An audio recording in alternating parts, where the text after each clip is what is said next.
Welcome to the Human Capital Innovations Podcast, your go-to source for personal, professional, and organizational growth and development. We hope you tune in often for all things people management, organizational development and change, organizational leadership, and social impact related. Maximize your personal and organizational potential with Human Capital Innovations Podcast.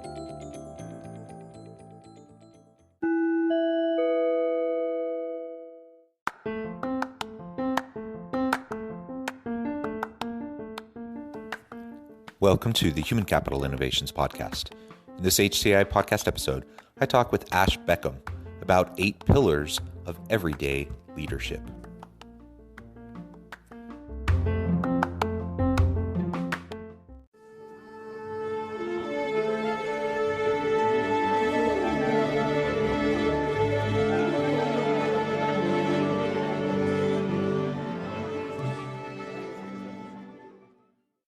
Ash Beckham, welcome to the Human Capital Innovations Podcast. So excited to be here, John.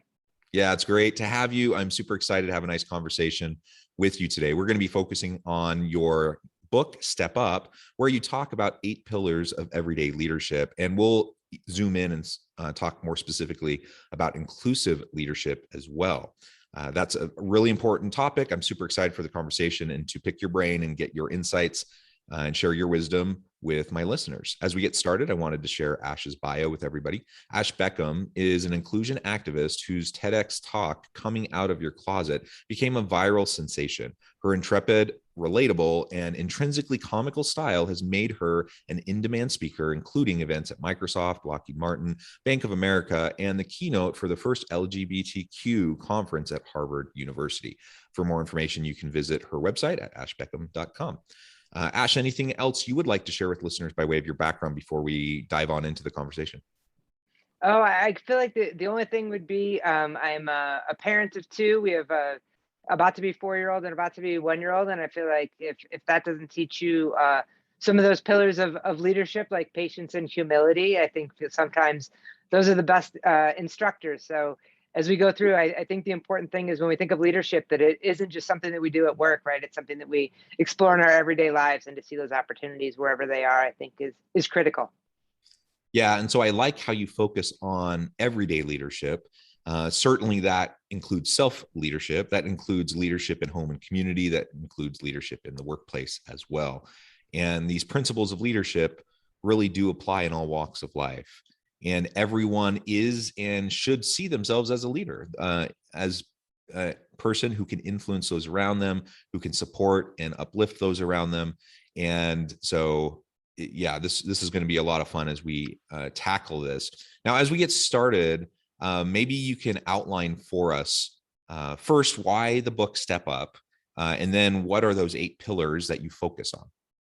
Sure. Well, the reason that I wrote the book really was to level the playing field, I think, on accessibility to leadership. That the leadership is more of a disposition rather than a position. And so this is for anybody in a C-suite at a Fortune 100 company to the 10-year-old captain of the soccer team, right? That everybody has moments where they can lead, and it isn't based on the size of your budget line or how many direct reports you have, right? That we have opportunities every day, and it's almost as important in that indirect leadership space where it isn't somebody that we see every day or that follows us by the way the org chart is, but the people that see us when we hold the door for somebody else, when we help a colleague that's having some challenges, right? When we really step up into our lives and show up in the ways that we know we can. And the idea of stepping up is that there are these incremental steps, right? You don't take this like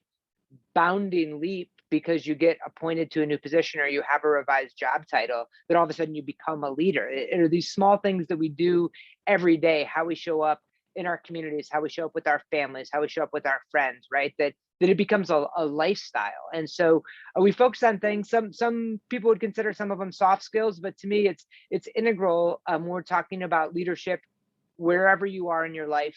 And it's more of a toolkit than anything else, because the best leaders know what tools to use in the right situation, right? So I think, they say, when all you have is a hammer, everything looks like a nail. But when we find ourselves in these challenging situations, Do I need to show a little bit of courage, but also some grace? Is humility my best approach in this? How do I make the most of the situation and make every opportunity not only an opportunity for me to grow as a leader, but also the ability to bring people with me and to rise up to that higher level, to be the leader I want to be, and also set the framework where other people can do the same. So the pillars, the tools in the toolkit are empathy, responsibility, courage, grace, individuality, humility, patience, and authenticity. And again, they all work in concert, right? Sometimes you need a little bit of this and a little bit of that, depending on who you're speaking to, where they are, the topic that you're discussing. And our best approach as leaders is to use the right tools at the right time for the outcome that we're looking for, right? For those growth opportunities. So that's the basis of the book. And really it's an approachable vision of leadership. And the everyday piece is both that anybody can do it, right? That it's accessible to everybody, but also it's a practice. It's something that we do each and every day, not when we, log into our first Zoom meeting of the day, or, jump into that first budget call. It's something that we do every day, and that we practice, and we get better incrementally, but constantly on that trajectory of moving forward and moving up. Yeah, well, I love that. And those are 8 really important principles for leading the good life and being able to be impactful and influential and serving those around you. And I'm biased. I had a book that came out late November last year, The Alchemy of Truly Remarkable Leadership, and the subtitle is Ordinary Everyday Actions That Produce Extraordinary Results. I completely buy into this, the exact thing you're describing. We're all leaders. We don't just all of a sudden become a leader. It's something we have to, in a disciplined way, practice over time. And it's the consistency in doing small things, simple things regularly that ultimately transform who we are, how we interact with others around us, and will help us to have a greater impact for good around us. Yeah, absolutely. That's perfect. That's perfectly said. I love that. So, I mean, but that's the hard part, right? Because we all have good intentions. Very few people, I think, approach the world from a place of, I want to go exploit people, and I want to go cause harm. That those people exist, but they're incredibly rare. Most people want to do well by others. Most people want to be effective. Most people want to go and have success at work. Most people want to do a good job. Most people want to live a good life. But things just get in the way, and it's hard to establish good habits. It's hard to be consistent. And when life starts to weigh down on us, those are often some of the first things we let go as we revert back to, comfort, coping mechanisms and things like that. So what do you think, how do we start the process of establishing these 8 principles you just discussed, creating them and erecting them as pillars in our life, not just concepts that we know are important or things that we aspire to, but things that we're really going to have as foundational in how we act, how we live? I think you're right. I think it is hard, and it's always easier to not push ourselves, right? So I think the first thing we have to do is embrace the fact that we are going to have missteps and we are going to have failures, and we need to be able to embrace the awkwardness that comes with kind of sitting in that discomfort. And I think that that's such a critical part, right? That we're not going to, the point of courage is just an example. The point of courage is not to, get rid of fear. That's never going to happen. That's kind of your core center, and tells you that you're doing something that's challenging.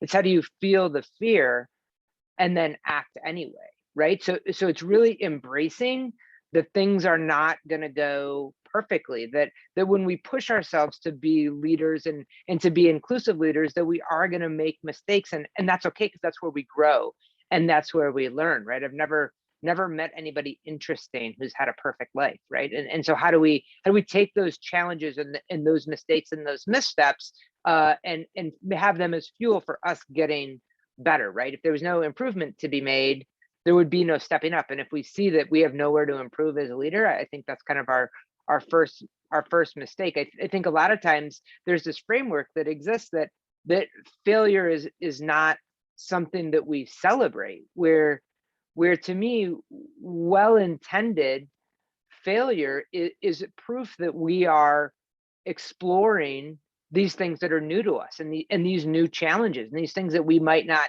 know anything about, especially when we're talking about inclusion and groups that are marginalized. We're certainly, we have a responsibility, of course, to educate ourselves and make sure we're clear on our unconscious bias that we bring to the table. But at the same time, people are so afraid of saying the wrong thing that they say nothing, and then that's when we stop, right? That's when we're not growing, when we're not moving. I mean, I think we want the trajectory as leadership, of course, to be at an angle that's straightened up, but if you zoom in on it, there's all these little ups and downs, right? And that's what makes it count. That's where we learn. Sure, we celebrate successes, but we learn from our missteps, and we're richer for it. And so will we embrace that as part of our leadership brand personally, that if we're not making mistakes, then we're not pushing ourselves hard enough, is a completely different mindset.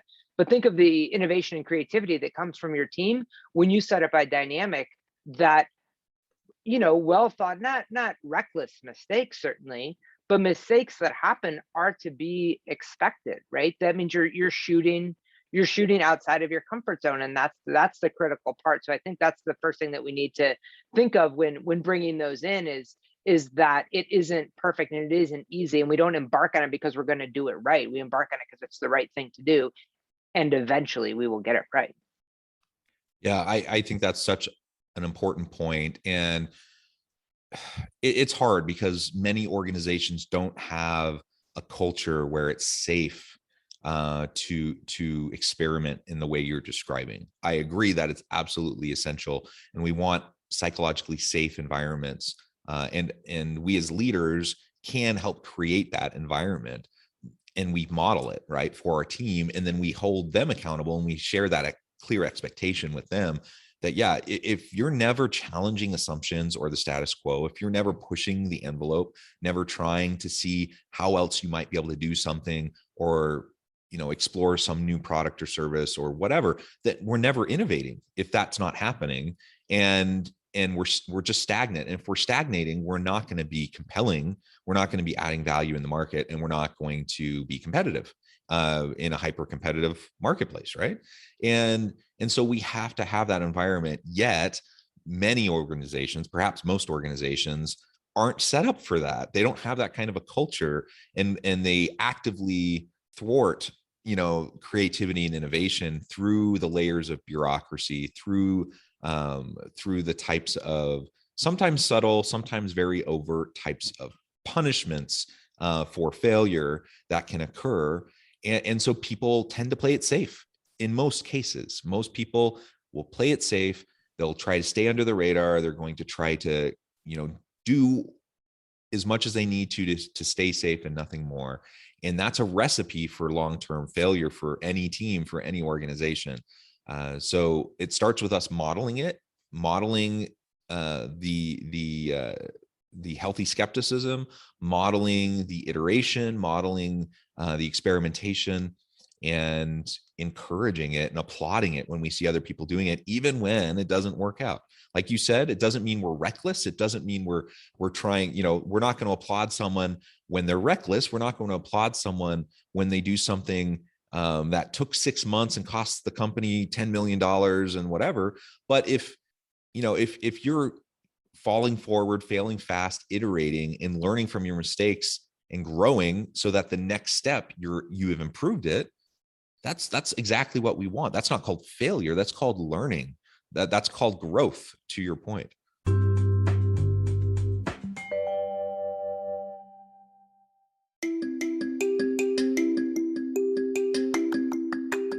I'm excited to announce the publication of my new book from HCI Press, Bluer Than Indigo Leadership: The Journey of Becoming a Truly Remarkable Leader. Early in my adult life, I learned about an Asian proverb that translates as bluer than indigo.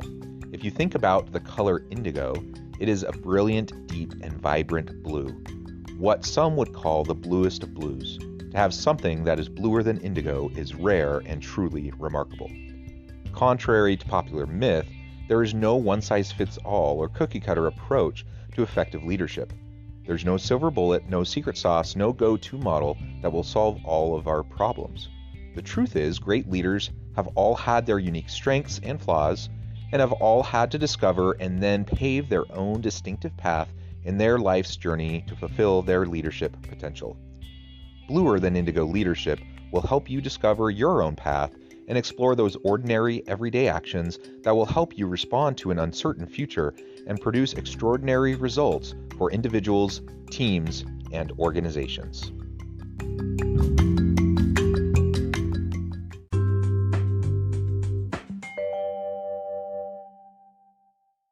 Absolutely. And if we don't learn from those mistakes, like you said, then we're not learning. Like, think of the last time you made a wrong call, whether that's the route that you took to drop the kids off at school, or I have a very select way that I go through the grocery store to be most efficient, right? And not even in those big ways, right? We don't just like go in and drop a bomb about reconfiguring the entire system at work, right? We do it in these little ways, and just that personal acknowledgement of mistakes. Like, at the end of the week, I try to do something where I think every day back on, or I look back at the week, and on Friday I say, what mistakes did I make this week?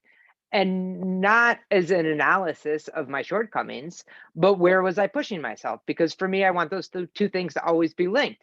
And if I didn't make any mistakes, then what did I miss? Right? Where then I go back and look at the opportunities where I could have pushed a little bit farther, right? Like, it's this constant self accountability. And then in a perfect world, this peer accountability that exists where we really kind of force ourselves to do that. And that exposure to discomfort, that exposure to staying in the awkwardness that happens, we want to create this environment where people can bring their full ideas. And sometimes that's awkward and you have disagreements, but when you have this baseline of respect, the innovation just goes through the roof. And back to what you were saying earlier, we think about ourselves individually, but we have to think, again, like you said, of the organization as a competitive space in the marketplace. If we're not innovating, not only is that challenging to us at all, but if we aren't creating cultures of inclusion, we're at a competitive disadvantage in recruitment and retention, because that's what people want, right? They want that full expression.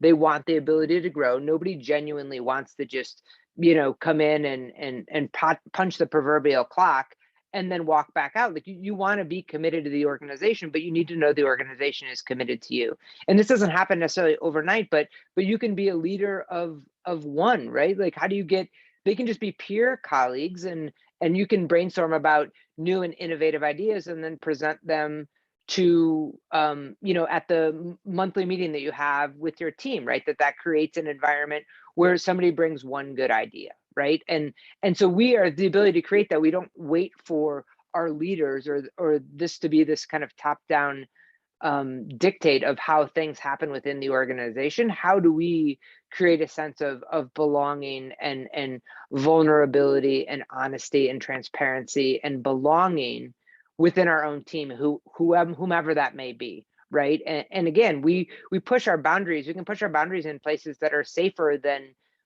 challenging the status quo at work to begin. But there's this perpetual confidence that comes from that push, that comes from your ability to sit in the discomfort, that comes from that really is about your growth. And that's the other idea about the steps, is that you just take a little bit at a time, and then over a week, a month, a year, a career, you look back and you see how far you've come. But we don't expect those changes to be instant. For them to be authentic, they have to be incremental, because it's an actual change in ourselves and our ability to wade into those situations and operate in the best way that we know how. Yeah. And I'm glad you brought in the inclusion piece, because that's really where I wanted to go next. You do a lot of work in the inclusion space. I really appreciate those efforts. And it's vitally important. Now, are there people who don't want to be in a quote unquote inclusive workplace? Sure, there are. We have seen over the past, politically, socially in the United States over the past several years. I have to admit I'm a little disappointed in some of what I've seen in the country over that time in terms of how ideologies have ruled. But the reality is people come from different spaces.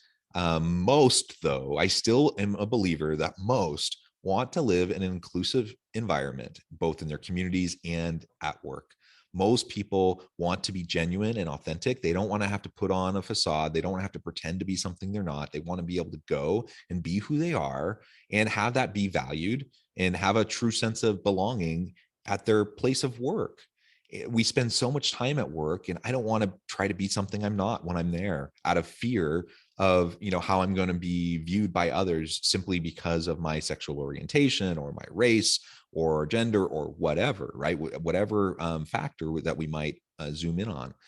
And so then the question becomes, we talk about those 8 pillars that you already mentioned. Each of those can really play an important part as we try to move the needle internally with ourselves, but also with our team, with our organization, in trying to create a more inclusive environment. So I'm wondering if you might be able to tie in some of those 8 pillars into your inclusion work. What role do those play as we're trying to create a truly dynamic, inclusive workplace with a belonging culture and environment? Yeah, absolutely. Well, I love what you said there, that most people want to be part of an inclusive environment. They see the richness that comes from that. And I wholeheartedly agree with that. I think there is a segment of people that don't. And I think the vast majority of people that do not are rooted in fear that they're going to lose something, that it's going to be inclusive of other people is inherently exclusive of them, right? And that's a real feeling, right? If we know what it's like to be excluded, and we have a colleague that feels like these changes are going to exclude them, then that's a connection, right? We know there's a common space right there. So I think that's one. And if you genuinely believe that most people want that, why don't we get it? I think it's because people don't know how. What is my role, hypothetical employee Joe Schmo? What is my role as a straight, cisgendered, white male in an inclusive space, right? It inherently means not me. So our role as leaders, our role as advocates is that when we mean inclusion, we mean everyone, not just the people that agree with us, not just the people that are also marginalized or defined in a marginalized group. We are inclusive of everyone. And the first way to bridge that gap is empathy, right? That we know what it feels like to not belong. And this person is now fearful that they won't belong if these changes happen, that there won't be a place for them there, right? So how do we connect on where that comes from? How do we connect on they're afraid they're going to say the wrong thing and then be tagged as a racist, misogynist, homophobe, right? Or whatever that is. So how do we see ourselves as allies to aspiring allies, right? How do we have a safe space to have those conversations where somebody may say something that's offensive? We know their intentions are right. We know they're trying to learn. We maintain a dialogue where we can continually have those conversations, because then that not only empowers us as a leader and as a resource, but also empowers that person as an ally. And I don't think we can understate the importance of allyship, because now that person is somebody that somebody can ask an awkward question to. It no longer becomes my responsibility to be the instructor for all things LGBTQ, right? When allies exist and they're empowered, it's easy to say, hey, I thought the same thing once, and here's the book I read. Here's the conversation I had with Ash. Here's what I did to change my mind around that space, right? So I think that's critical. And so that kind of goes into the next one, right? So we start with empathy to really meet people where they are, trust in their good intentions, and not have an expectation that they walk that journey alone, that we're here to help them through that as a leader. And then the second, the next piece is also responsibility. And if I want to be an ally, I have to know what people need from me, not necessarily what my strong suits are, but what are the people that I'm standing up for need from me? When I started to do, when I became more outspoken and more of an advocate in my own life around LGBTQ issues, I got very comfortable on my soapbox relative to myself, but then had friends who I worked with who were undocumented, saw them in a situation in a grocery store where they were having a hard, somebody was giving them a hard time. And so I kind of sprung into activist mode and jumped up and created this big scene, let them know they weren't alone, and the other person kind of walked away, and was, pretty proud of myself, broadening my scope of influence, I feel like. And then I looked to my friend and she said, you can't do that. Like, what if that would have escalated to the point where people would have come? I'm not undocumented. My family's undocumented. Like, how could you do that to me? And I went from hero to goat very quickly, right? And so we need to know, we have our responsibility to know where we can help, where we can advocate, where we can use our privilege, my privilege being nothing bad was going to happen to me in that situation, to be most effective for people that need it, right? So I think there's a responsibility to self-educate, and then to spread the word when we start to learn. And then we can, you can go into courage and grace, and all of these things build on each other, but they become the core of what we do. Yeah. I love that. And I appreciate the grace that you're providing in the effort to bring along allies. And I definitely, I'm a straight cisgendered white dude. So I have all the privileges, and I try to be an ally, but I know, and I'm positive that I put my foot in my mouth sometimes, despite my best intentions. And there have been times where people have been super generous to that, and they just helped me understand what I said and why, it wasn't the greatest thing. But I've had other times where people have dogpiled on me because of a misstep. And so their unwillingness to grant me a little bit of compassion, or being a little patient with me as I was trying to figure out the right way to express what I was thinking. That just, all that did was cause me to disengage in that moment, and it took a while for me to choose to re-engage, because of the fear. And so if we can try to open up space for people to come along the journey with us, that's going to be really, really important. That's part of what leadership is, right? That we're leading the way, we're guiding the way, and helping people along the way as well. Well, absolutely. Ash, And it's, go ahead. ahead. Sorry. No, go No, ahead. I was just going to say, and it's always those trusted relationships, right? If you and I have a connection that has nothing to do with diversity, right? But we have a connection about our kids, or we have a connection about what other things are happening in our lives. Like, when we have that connection, that space for grace is significantly improved, because I know you. And I was like, well, John, I mean, he said that was kind of goofy. It's more like I'm going to you and being like, you got something in your teeth, right? It's like that Right. broccoli in the teeth moment, right? It's I'm here to help you, to tell you something that's a little bit awkward, but you would want to know. And as friends, I'm going to tell you. There's also Yep. times when you just call people out in the moment, because it dictates that, that kind of language is not used in our conversations on our work team, period, and stop. You know what I mean? Like, that's it. But there's so many more times when we can call people in, when we can say, hey, I know you said this might have been what you meant. If you want to have a dialogue about it, we can, but here's where I'm coming from. Here's how it made me feel. Here's how it could have made Susie, Tom, or Joe feel, right? So it's building those trusted relationships that have nothing to do with diversity, based on your common connection as humans, where we really have that protected space for all of us to grow. Yeah, I love it. Ash, it has just been a real pleasure. I'm noting the time. It has flown by. I need to let you get on with your busy day, but I appreciate all of the wisdom, the insights that you've provided and shared with me and my listeners. Before we part today, I wanted to give you a chance to share with listeners how they can get connected with you, find out more about your work, find out more about your team, and then give us the final word on the topic for today. Yeah, absolutely. So you can go to my website, which is just ashbeckham.com. I'm on Twitter at ashbeckham. Facebook is the same, LinkedIn's the same, and then Instagram is at the Ash Beckham. I love connecting with people and having conversations about where they are and where they want to go. So I would encourage anybody to reach out. And I guess my last thought on that idea of inclusive leadership is, do something today that scares you. Do something today that makes you uncomfortable. Not wildly uncomfortable, just something different than you had done in the past. I think if we want change, we have to be willing to change, and change is uncomfortable and awkward, but we get used to it when we start doing it. So do something that makes you a little bit uncomfortable, and then see what happens the next day, right? And build on that tomorrow. I love it. I love it. Ash, thank you so much. It's been a pleasure. I encourage listeners to reach out and get connected.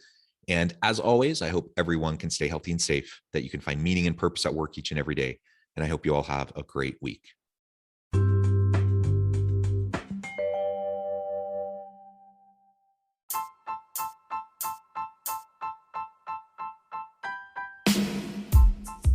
The alchemy of truly remarkable leadership. Ordinary, everyday actions that produce extraordinary results. Consider how the nature of work has shifted over the past 50 years. With increased globalization, rapid technological advancement, and the shift in economic composition, the average job of today looks very different than the average job of 50 years ago. What will the jobs and organizations of tomorrow look like? Moreover, what does this all mean for organizational leaders?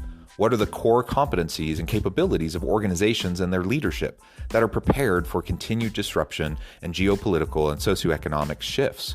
Regardless of what the future holds, increasingly, leaders need to be socially minded, data-driven, decisive, champions of talent, and disruptors of the traditional notions of leadership, teams, organizations, and work.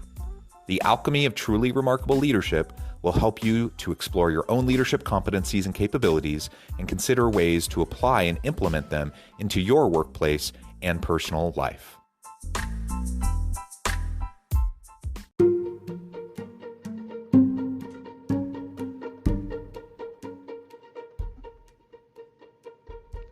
Check out Human Capital Innovations magazine, Human Capital Leadership.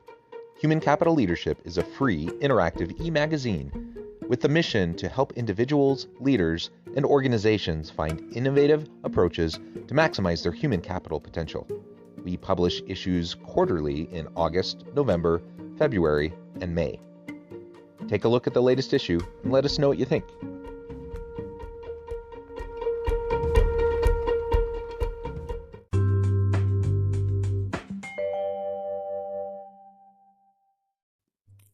Thanks again for joining us for this episode of the Human Capital Innovations Podcast. I hope you stay healthy and safe and that you have a great week.